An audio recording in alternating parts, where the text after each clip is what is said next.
यशोमयी यश ददाती सह यशोदा। यश माने कीर्ति, यश माने सम्मान। जो माता सबको सम्मान देती हो उन माताओं का नाम है यशोदा। दान कितना किया? देन नाम नियुते प्रदादाद विप्रेभ्यः समलं कृते तिलाद्रीन सप्तरत्नो सात गोशांबरा प्रतान।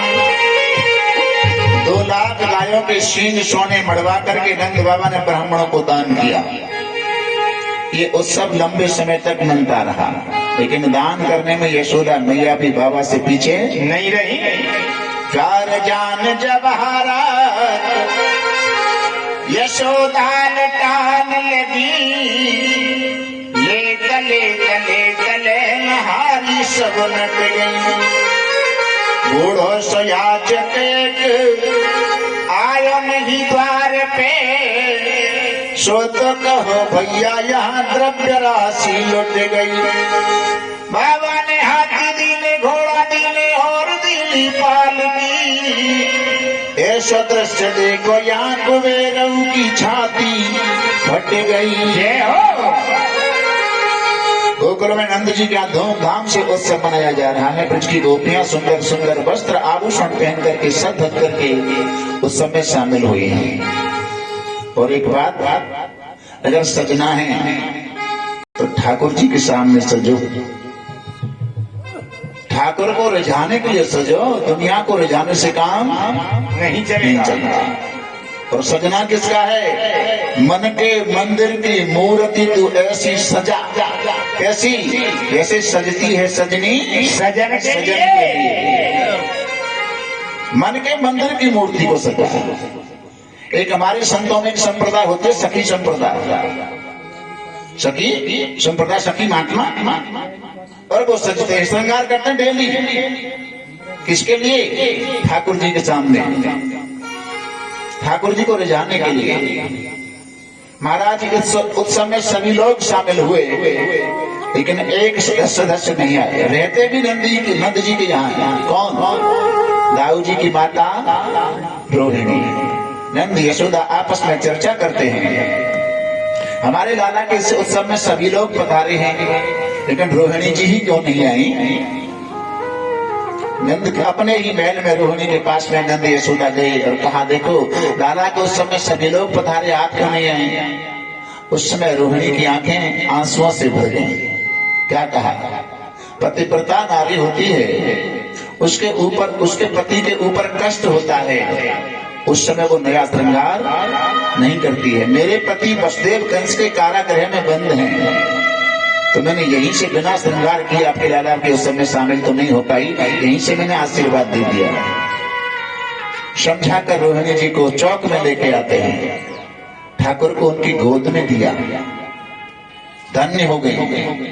रोहिणी च महाभागा नंद गोपन विनंदता, व्यचरत दिव्य व्यास हो श्रकंठाभरण भूषिता। ठाकुर जी को रोहिणी ने हृदय से लगाया है, और जो परमात्मा जिस जीव की गोद में खेलने लग जाए उसके तो अहोभाग्य। उससे बड़ा भाग्यशाली और कौन हो सकता है?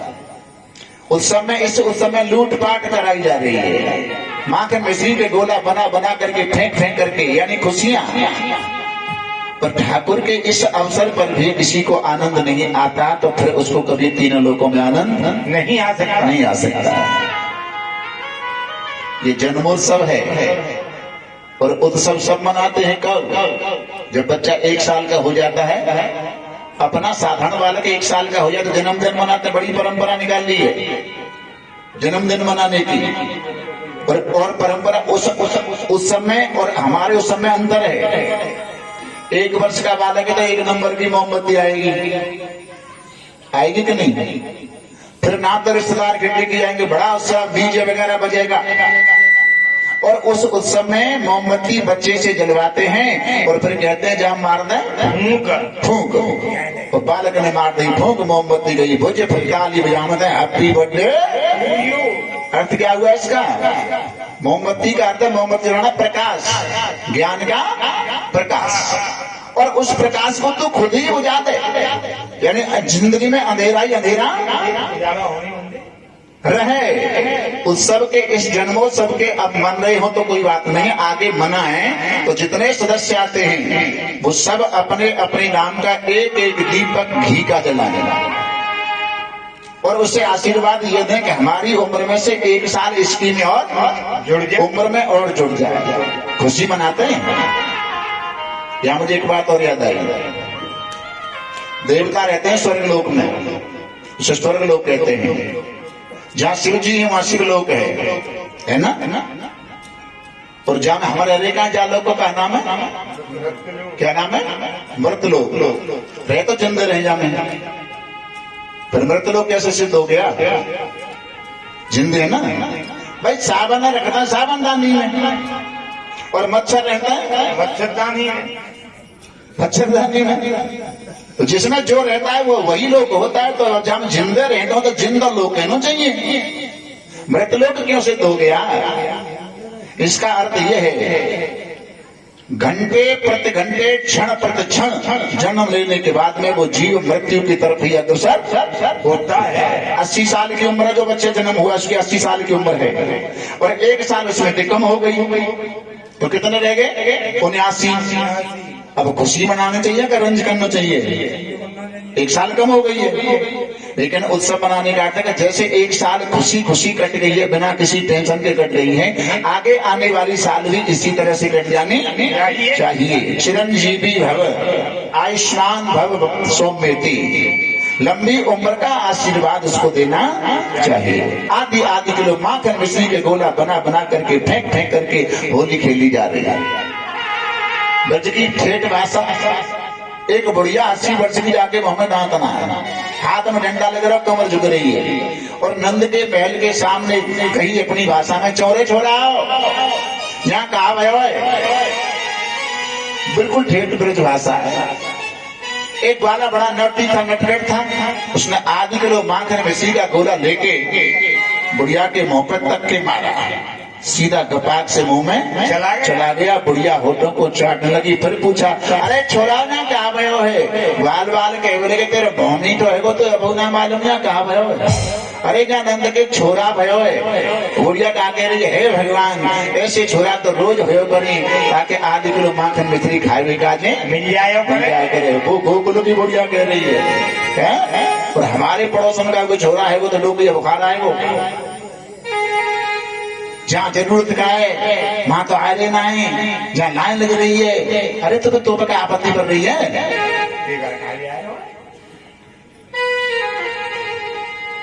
गोपियां बधाई दे रही हैं, जोग जोग जियोरी यशोदा मैया तेरो ललना, जोग जोग जियोरी यशोदा मैया तेरो जुग जुग जियो नी यशोदा मैया तेरो ललना, तेरो ललना मैया तेरो ललना, तेरो ललना मैया तेरो ललना, जुग जुग जियो नी यशोदा मैया तेरो ललना, जुग जुग जियो नी यशोदा मैया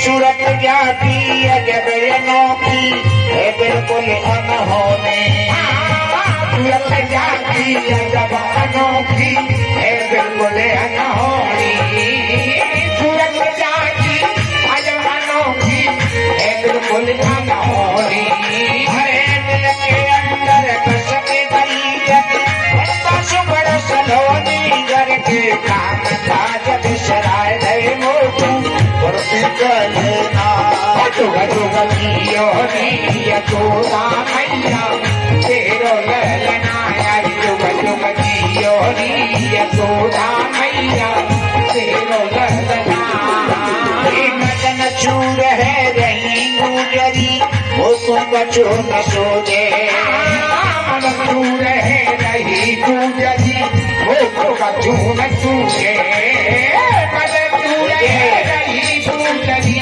हो का चून तुझे सब गलियां मेरी देखी भारी तुझे अरिबा के द्वार बधाई तेरा में सखी गली चलेना गति हरी यशोदा मैया तेरो लहनाया जुग जुग जियो यशोदा मैया तेरो लहना तेरो लहना मैया तेरो लहनाया जुग जुग जियो यशोदा मैया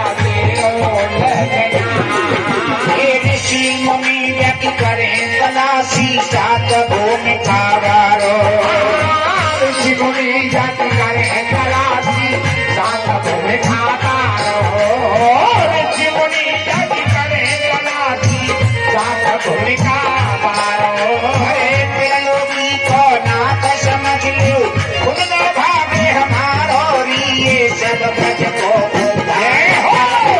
झूले पड़ेगा जुग जुग जियो यशोदा मैया तेरो लहनाया जुग जुग जियो यशोदा मैया तेरो लहना ये उत्पत्ति पालन संघर्ता समझो वंशी वारो उत्पत्ति पालन संघर्ता समझो वंशी वारो उत्पत्ति पालन संघर्ता समझो वंशी वारो अरे जाके विमुखन मुक्ति होगी नाम वचन हमारो रीत जटा तो सकनो सत्य भयो तुम कल पीछे जियो यशोदा मैया तेरो लहनाया जुग जुग जियो यशोदा मैया तेरो लहना तेरो लहना मैया तेरो लहनाया जुग जुग जियो यशोदा मैया तेरो लहनाया जुग जुग जियो यशोदा मैया तेरो लहनाया जुग जुग जियो यशोदा मैया तेरो लहना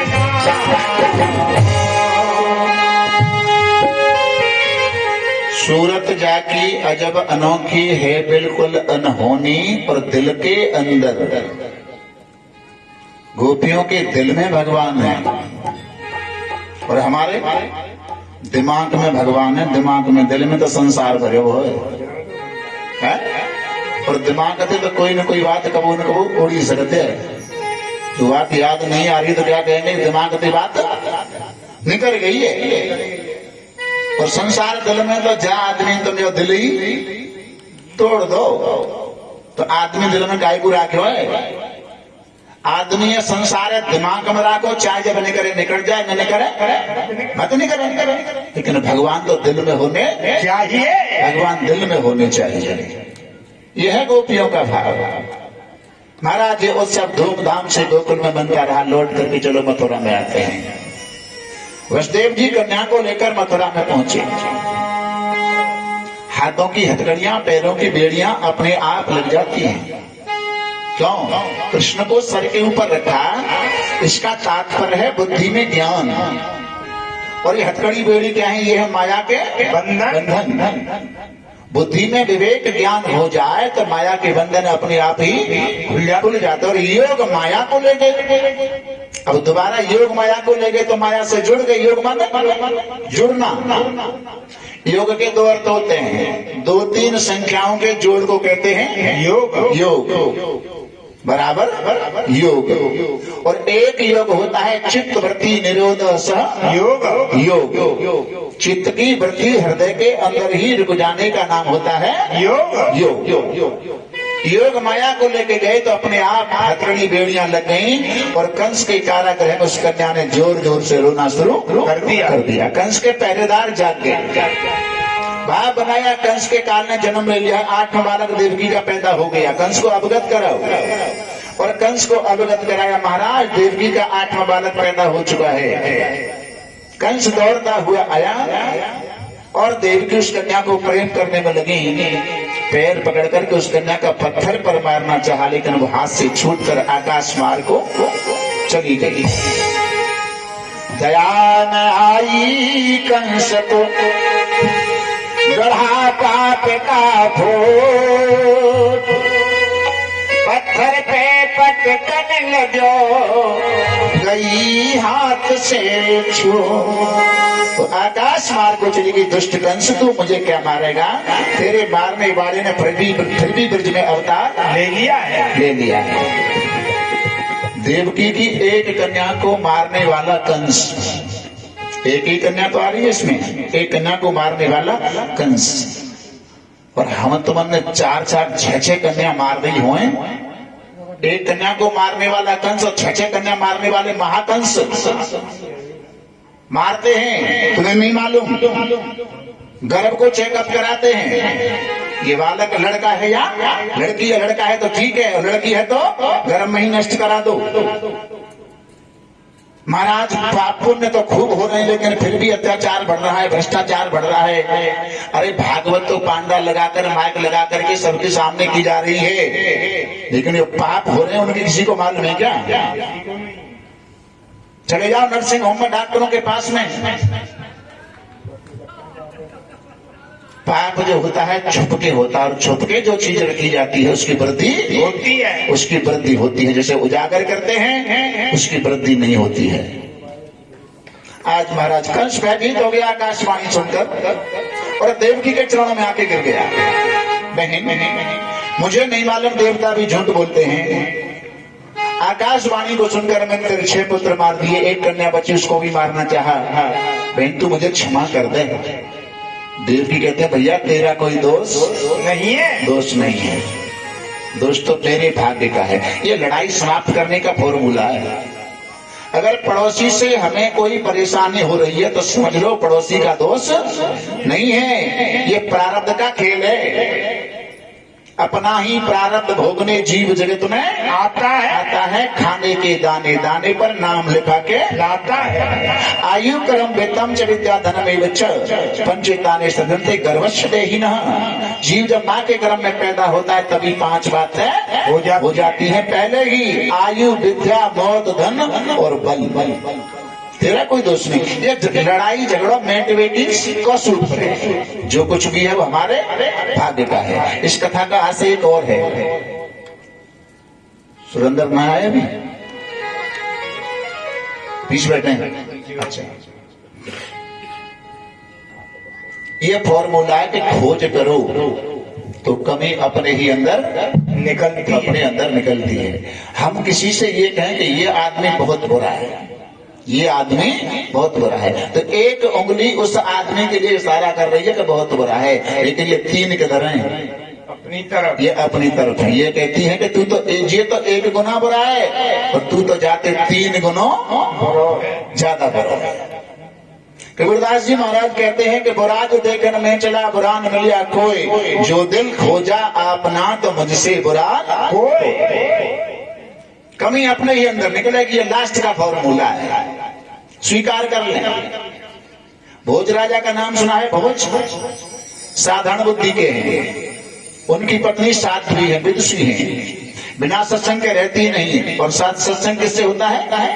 अपनी दासी से सत्संग करते हैं। और भोज सत्संग की परिभाषा जानते ही नहीं कि सत्संग कहते किसे हैं। एक दिन महल के अंदर रानी का और दासी का सत्संग चल रहा है। राजा भोज के मन में भाव आया कि मैं सुनूं तो सही सत्संग होता क्या है। महलों में जब जा रहा तो पैरों के चलने की आहट आवाज होने लगी। तो दासी ने कहा रानी साहिबा कोई व्यक्ति आ रहा है, क्योंकि आवाज सुन रही है, कोई व्यक्ति आ रहा है। तब तक वो छुप करके सत्संग को सुनना शुरू कर दिया। रानी साहिबा ने कहा दासी कोई पुरुष नहीं है, कोई मूर्ख है। अब ये शब्द राजा के कानों में पड़े कि हमारी पत्नी और मूर्ख कह रही है, तो मूर्ख न जाने कौन सी ऐसी बड़ी उपाधि, कोई पद होता होगा। वहीं से लौट गए। कौन? भोज महाराज कचहरी में गद्दी पर बैठ गए। कोई भी मंत्री सिपाही वगैरह आए उन सब से कहे वेलकम मूर्ख, आओ मूर्ख। अब राजा के सामने बोले कौन? प्रजा के लोगों से, मंत्री संत्रियों से सबसे मूर्ख मूर्ख ही मूर्ख। उन्हीं के आए कालिदास महाराज। कालिदास को देख करके राजा ने कहा वो तो एक ही डंडा ध्यान के ना समझ, आओ मूर्ख। कालिदास मुस्कुराए, राजन जानते हो मूर्ख किसे कहते हैं? जानते तो ही ना, मैं बताऊं। मूर्ख के 5 विशेषण होते हैं। कालिदास ने राजा भोज को 5 विशेषण बताए। क्या? गतन में सोचा,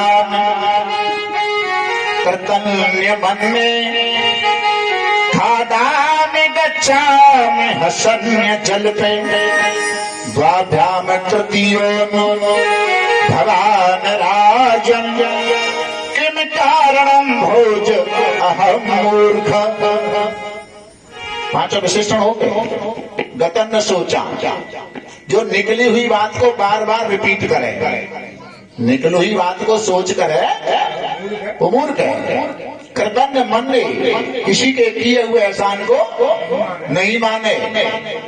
माँ बाप का एहसान, भगवान का एहसान, अगर इनके किए हुए एहसान को, भगवान का एहसान तो हमारे ऊपर बहुत दिन पहले हो गया। कब हो गया? 84 लाख योनि छुड़वा करके हमें यह मानव का जीवन दे दिया। इससे बड़ा और कोई एहसान हो सकता है? और एहसान कर दिया और एहसान को भूल जाए। गतन में सोचान, कृतन में मन ने, किसी के किए हुए एहसान को नहीं माने। और खादाम गच्छा, भोजन भजन लक्ष्मी ये छिपा करके रहने चाहिए, लेकिन हाथ पर रोटी धर के और बहुत जल्दी काम है, चलते जा रहे और खाते जा रहे, रास्ता में चलते चलते भोजन करते हैं, वो मूर्ख की श्रेणी में है। और हसन जल पे, जल पीते समय हंसे, वो मूर्ख है। और विशेष मूर्ख कौन है? विशेष मूर्ख वो है कि द्वाभ्याम तृतीयोन भगवान राजन, 2 व्यक्ति के बीच में कोई चर्चा चल रही हो, कोई बात चल रही हो और उन्हें तीसरा व्यक्ति कान लगा के सुने, वो मूर्ख है। फिर किम कारणम भोज अहम मूर्ख, फिर तुमने मुझसे मूर्ख क्यों कहा? और ये कहा कि 2 के बीच में बात चल रही हो, तीसरा कोई कान लगा के सुने, वो मूर्ख है। राजा भोज ने 2 कान पकड़ ले, मूर्ख तो मैं ही निकली। जय हो। अगर खोज की तो अपने ही अंदर कमी निकली, क्योंकि मैं रानी के उदास जी की बात को सुन रहा था। इस कथा का आज सही है। अब हम ये कह देते कि जो करेगा सो करेगा, हमें क्या लेना देना है, यही तो है। लेकिन एक दोहा और है रामचरितमानस में, और करे अपराध को और पाप फल भोग, अति विचित्र भगवंत गति को जन जानन योग। उधर तो यह है कि करेगा सो मरेगा, और इधर ये कहते हैं कि अपराध करने वाला कोई और भोगने वाला कोई। तो यहाँ एक प्रमाण तो ये दिया क्या कि दशरथ जी महाराज ने श्रवण कुमार को मारा। फिर वनवास राम को क्यों हुआ? अपराध तो दशरथ जी ने किया, राम का वनवास क्यों हुआ? एक तो ये हो गया। और दूसरा, गीता में एक श्लोक आता है, शंकरौ नरकायैव कुलग्ना नाम कुलश्च पतंत पितरो योषाम युक्त पिंडो दत्त्रिया। जो हमारे पितर अधोगति को प्राप्त हो गए हैं, उन पितरों का मुख केवल साल में जो पितृ श्राद्ध आते हैं उनमें ही खुलता है। बाकी 11.5 महीने उनको भूखा प्यासा भटकना पड़ता है। प्रेत काले कपड़े में, प्रेत इसका मुख छोटे आकार का होता है और पेट बड़े आकार का होता है। तो उस बड़े आकार के पेट को भरने के लिए पितृ श्राद्ध बताए हैं, अपने पितरों के ऋण से उरण होने के लिए। और हम पूजा करते नहीं, पितरों को मानते नहीं, श्राद्ध हम करते नहीं, तो करने वाले तो हैं हम। और करे अपराध को, पाप तो किया हमने, और भूखा प्यासा भटकना पड़ता है उन पितरों को। महाराज कंस ने अपने यहाँ एक आपातकालीन सभा बुलवाई, सैनिक मंत्रियों को बुलाया। अरे भाई, इतना प्रयास करने पर भी मेरे काल ने जन्म ले लिया। वो सब लोग क्या कहते, अरे महाराज को छोटा सा बालक तुम्हारा क्या बिगाड़ सकता है? सचिव वैद्य गुरु तीन जो प्रिय बोले भय। सचिव माने मंत्री, वैद्य माने डॉक्टर, और गुरु शिष्य के सामने, डॉक्टर मरीज के सामने, और राजा मंत्री के सामने। अब चर्चा जो करते राजा के सामने मंत्री उसकी प्रशंसा करे, बड़ाई करे, समझ लो पतन होगा। मंत्री उसे कहते हैं कि राजा को सच्चे मार्ग पर, मंत्री है विदुर जी, मंत्री है विभीषण जी, लेकिन मंत्री भी उन्हें समझा सकते हैं जिनकी बात समझ में आ जाए। रावण चारों वेदों का जानने वाला विद्वान आचार्य है रावण, और शंकर जी को चेला है, जो विद्या के प्रदाता हैं शंकर जी का शिष्य और है, लेकिन सर कितने आगे, सर 10 शीश 20 भुजा 10। अब 10 का सेंटर कहां होगा, 10 शीश का सेंटर कहां होगा? अगर जालेंगे तो 5 गिनोगे तो इधर 4 रह गए, 11 अगर होते तो सेंटर बन जाता कि 5 इधर और 5 इधर, एक बीच में हो गया। खूब ज्ञान देता है शंकर जी, लेकिन इधर उधर कौन ज्ञान धर जातो सेंटर में पहुंच तो ही ना है। हम दुनिया को ज्ञान सिखाते हैं लेकिन किसी के दूसरे के ज्ञान को ग्रहण नहीं करते, क्योंकि इधर उधर ढल जाता है। तो समझ में भी बात उसी की आती है जो कोई खाली पात्र होता है और कोई पहले तो ही ठसा ठस भरे हुए हो। हमें तो सुबह सुबह पंडित जी और सुरेंद्र भैया ही जाए टटोलने में, आज ऐसी बात आनी चाहिए, मैंने कैसी, मैं बनावटी बात ना करूं भाई, अगर प्रसंग आ गया तो कर दूंगा, कर दूं। एक बालक नाराज होकर अपने घर वालों से और कहीं बाहर चला गया, मुंबई कलकत्ता जैसे जाते हैं, नौकरी लगाई और वहीं उसने कर ली लव मैरिज। और लव मैरिज भी हिंदू बालक ने मोहम्मदन की लड़की से की।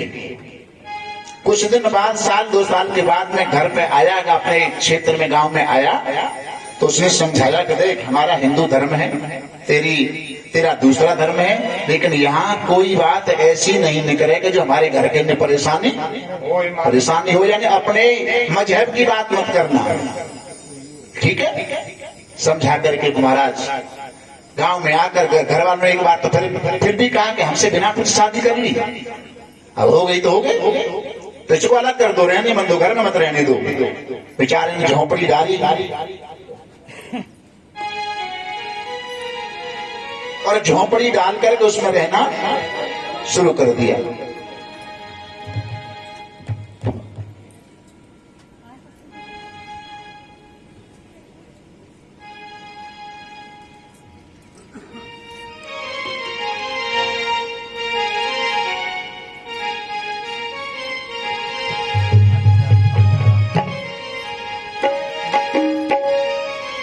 और वो चला गया कहीं काम करने के लिए, और झोपड़ी में दोपहरी में रोटी कर रही, जा लेके आयो, ऐसी हवा को एक झोंका जैसा आयो कि आग चूल्हे में दे पड़ी गई, झोंपड़ी में लगी आग, और झोंपड़ी से निकलकर बाहर खड़े होकर दोनों हाथ ऊपर करके चिल्लाए लगी, अल्लाह बचा, अल्लाह बच्चा बच्चा।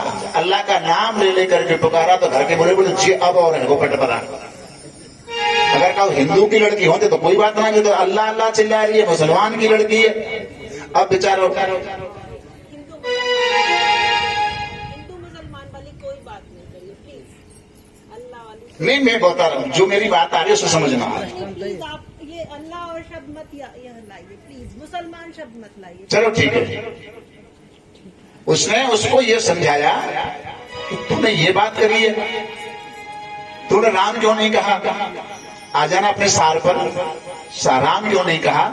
तो उसने कहा कि मेरे हृदय के अंदर जन्म से अल्लाह बैठा है, तुम्हारा 2 दिन का राम कैसे आएगा? आयुष्मान बात। तो जिनके पहले से अगर हमारे हृदय में राग द्वेष भरे हुए हैं तो न तो तुम्हारी कथा समझ में आवे, न तुम्हारी कोई व्यवस्था समझ में आवे। अगर राग द्वेष होगा तो कोई बात समझ में नहीं आएगी। इसलिए मेरे कहने का तात्पर्य है कि पहले हमें अपने हृदय रूपी पात्र को खाली कर लेना चाहिए, खाली कर लेना चाहिए, तो ही भगवान की कथा समझ में आ सकती है, समझ में आ सकती है। और अब हमारे यहाँ ये बना हुआ है कि वो ज्यादा ज्ञानी है या मैं ज्यादा ज्ञानी हूँ। जब तक मैं का, ये मायाकृत मैं का छुटकारा नहीं होगा, तब तक हमारी कथा, चाहे हम साधारणा 14 दिना कथा कहें और बड़े मंडलेश्वर आके कोई कथा कहें, उनकी भी कथा समझ में नहीं आ सकती।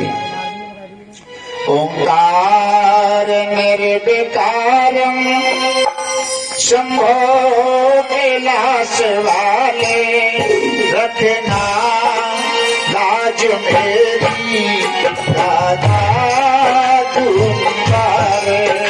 ओंकार निर्विकारम शंभो कैलाश वाले, रखना लाज मेरी राधा तुम्हारे।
बोले शंकर भगवान की जय। जय श्री राधे श्याम।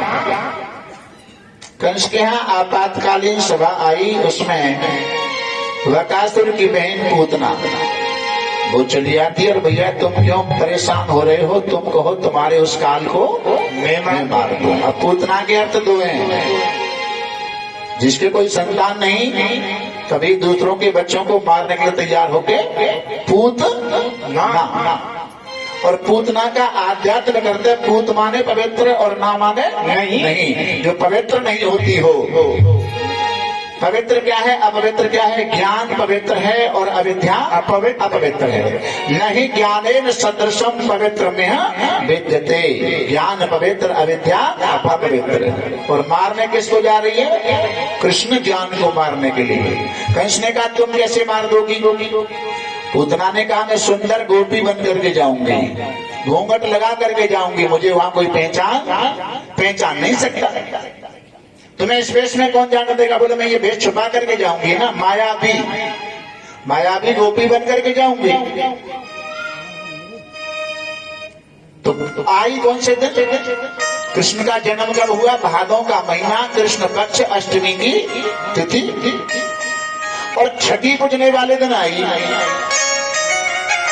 6 दिन में छठवें दिन छठी पूजती है, तो अष्टमी से 6 दिन और प्लस करके तिथि कौन सी बनेगी? चतुर्दशी, 14। और 14 का अर्थ होता है 5 कर्मेंद्री, 5 ज्ञानेंद्री, मन बुद्धि चित्त और अहंकार। हमारे शरीर में 14 जगह पर वास करता है, तो अविद्या भी इन्हीं 14 जगहों में वास करती है। अहो बकीयम स्तन काल कोटम जिघांस्यापायक भद्र साधुवी ये भेदतुम धातृचितामतोर्यम कम्बा दयालुम शरणं व्रजेम, कम्बा दयालुम शरणं व्रजेम, कम्बा दयालुम शरणं व्रजेम। अहो बकीयम, बकनाम पाखंड का है, बकनाम ढोंग का है। ऊपर कुछ और है, अंदर कुछ और है, उसको ही ढोंग कहते हैं। करनी कथनी भिन्न यहाँ, पर धर्म नहीं पाखंड वहाँ पाखंड। उतना अपने स्त्रों से हलाहल विष लगाकर गोकुल में कृष्ण को मारने के लिए आ रही है। छठवीं वाले यानी छठी पूजने वाले दिन 14 के दिन आ रही है। एक कुआ पर कुछ गोपियां जल्दी जल्दी पानी खींचने में लगी। घूंघट के अंदर से पूतना ने पूछा, रे बहनों तुम इतनी जल्दी जल्दी पानी काहे को खींच रही हो? उन गोपियों ने कहा तुझे नहीं मालूम? अर्थात गोकुल की कोई गोपी ही समझा घूंघट लग रहा है, तुम्हें मालूम नहीं? आज यशोदा मैया के लाला की छठी पूजने का दिन है। वहाँ हम सबको गीत गाने के लिए आमंत्रित किया गया है। हम गीत गाने जाएंगे, इसलिए अपने घर के काम से जल्दी फ्री हो रही है। तो गीत गाने का नाम सुना तो पूतना को लगा कि मैं भी गीत गाने के बहाने इन गोपियों के साथ घूंघट लगा करके चली जाऊंगी, मुझे वहाँ कोई पहचान नहीं सकता। यशोदा मैया के अन्य गोपियां गीत गाने के लिए आती है और घूंघट लगा करके पूतना भी पहुंच गई। और घूंघट के अंदर से पूतना ने कहा, मैया तुम अन्य गोपियों की सेवा करो, लाला की देख रेख में तो मैं खड़ी हूँ।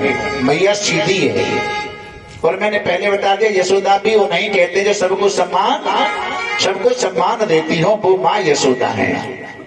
अन्य गोपियों की सेवा करने में लग गई और पूतना कृष्ण के पालने के पास पहुंच गई। घूंघट अपना ऊपर कर लिया। पूतना ने घूंघट ऊपर किया तो ठाकुर ने अपनी आंख बंद कर ली। आंख बंद करने के कई कारण। पहला कारण है कि भगवान के नेत्रों में सूर्य चंद्रमा का वास है। चक्षुर सूर्यो अजायतः, सूर्य चंद्रमा का वास है और वो दोनों देवता हैं, इसलिए नेत्र बंद किए गए। दोनों देवता उस पूतना से घृणा कर रहे हैं और घृणा में ही नेत्र बंद होते हैं कि भगवान कृष्ण का अवतार ब्रज में माखन मिश्री खाने के लिए हुआ है और अभी माखन मिश्री मुंह तक पहुंचा नहीं, ये तो पहले ही दिन जहर देने आई है। अर्थात ऐसी कुलटा का मुंह देखना नहीं चाहते। और दूसरा कारण एक और है, क्या? राम अवतार में भी सबसे पहले राम जी ने ताड़का को मारा, सबसे पहले ताड़का को मारा। और इस अवतार में भी सबसे पहले पूतना को मारना पड़ेगा। स्त्री पर वार करना अच्छा नहीं होता। गोविंद के मन में गिलानी आ गई, मारे गिलानी के अपने नेत्र बंद कर लिए। तीसरा एक कारण और है, क्या? तीसरा कारण यह है कि नेत्र बंद करके कन्हैया शंकर जी को याद करना है। भोले बाबा, जहर पीने की आदत तो आपको है, समुद्र मंथन के विष का पान आपने ही तो किया, और मेरा अवतार यहाँ हुआ है वो माखन मिश्री खाने के लिए हुआ है। पूतना जहर देने आई है, तो पूतना के विष को पान करवेगा जो आप आ जाओ, मेरे बस की बात नहीं है। नेत्र बंद करके शंकर जी को याद कर रहे हैं। और एक और कारण है चौथा, पूतना वास्तविक राक्षसी है और सुंदर गोपी बनके आई है। अगर महल के अंदर कन्हैया पूतना को नेत्र खोल करके देख ले तो भगवान तो मायापति हैं, मायापति के सामने किसी की माया नहीं चलती। नेत्रबंद इसलिए किए कि पूतना असली रूप में आ गई तो महलों में मारना बड़ा कठिन हो जाएगा। महाराज पूतना कृष्ण को गोद में उठाकर गोकुल के बाहर लेके गई और हलाहल विष लगा हुआ स्तन कृष्ण के बुखार बिंद में दिया। जानती है हलाहल विष लगा हुआ है, छोटा बालक है, 2-4 मिनट में मारा जाएगा, मैं फेंक करके चली जाऊंगी। लेकिन 2 मिनट, 5 मिनट, 10 मिनट हुए,